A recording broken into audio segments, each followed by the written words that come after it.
It was a quiet evening, much like any other. Emily had the house to herself, her parents out for the night at a distant relative's wedding. She had always enjoyed these moments of solitude, relishing the peace and quiet that came with being home alone. The house was nestled in a secluded area, surrounded by thick woods. The only sounds that accompanied her were the occasional rustling of leaves and the distant hoot of an owl. As she settled onto the couch with a bowl of popcorn and a horror movie queued up, she had no idea what was about to unfold. As the movie played, Emily's eyes were glued to the screen, her heart racing with every suspenseful scene. Suddenly she heard a faint sound coming from the kitchen, a soft, almost imperceptible creak. She paused the movie and listened intently, but the house was silent once again. Emily shook her head, dismissing it as the house settling. She resumed the movie, but the eerie feeling lingered. Moments later, the sound returned, louder this time. It was the unmistakable creak of the kitchen door slowly opening. Emily's heart skipped a beat as she realized she wasn't as alone as she thought. With her pulse quickening, Emily grabbed the nearest object, a decorative candle holder, and slowly made her way to the kitchen. The door was slightly ajar, just as she had feared. She peered into the dimly lit room, her breath caught in her throat.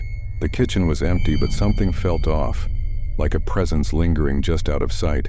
She closed the door and locked it, hoping to seal away her growing unease. But as she turned to leave, she caught a glimpse of something in the corner of her eye, a shadowy figure reflected in the window. Panic surged through her. Terrified, Emily rushed back to the living room, her hands trembling as she fumbled for her phone. She dialed her best friend, Sarah, desperately needing to hear a familiar voice. The phone rang and rang, but there was no answer.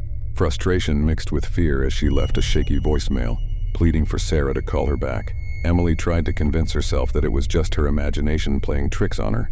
But deep down, she knew something was horribly wrong. The house, once her sanctuary, now felt like a trap, closing in around her.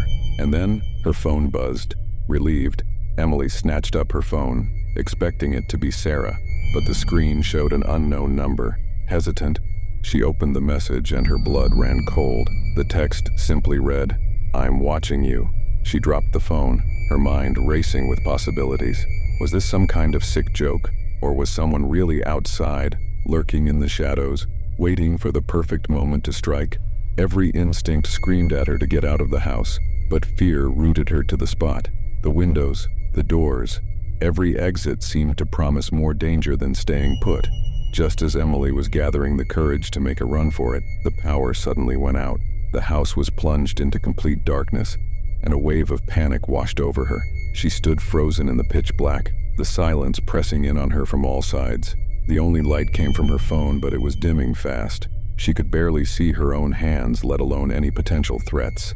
The air grew thick with tension as she struggled to steady her breathing. Then she heard it, a soft, deliberate footstep on the creaky wooden floor behind her. Emily's fight-or-flight response kicked in, and she chose flight. She bolted toward the front door, her heart pounding in her chest. But as she reached for the handle, it refused to budge. Someone had locked it from the outside. Panic consumed her as she frantically tried the other doors and windows, but they were all securely locked. The house had become her prison, and she was trapped inside with whatever, or whoever, was stalking her. Just when she thought all hope was lost, she remembered the basement. There was a small window there that she might be able to squeeze through. With no other option, Emily made her way to the basement, her only hope of escape.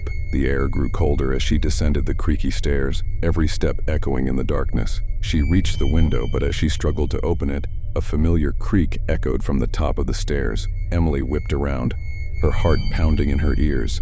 The shadowy figure stood there, blocking her only way out. She was cornered. Summoning every ounce of courage, she grabbed a rusty pipe from the floor, ready to fight for her life. But as the figure stepped closer, she saw it clearly. It was Sarah. Emily's relief was short-lived as she realized something was wrong. Sarah's eyes were vacant, her movements stiff and unnatural. She spoke in a monotone voice. "I told you I was watching you." Emily's blood ran cold as the horrifying truth dawned on her.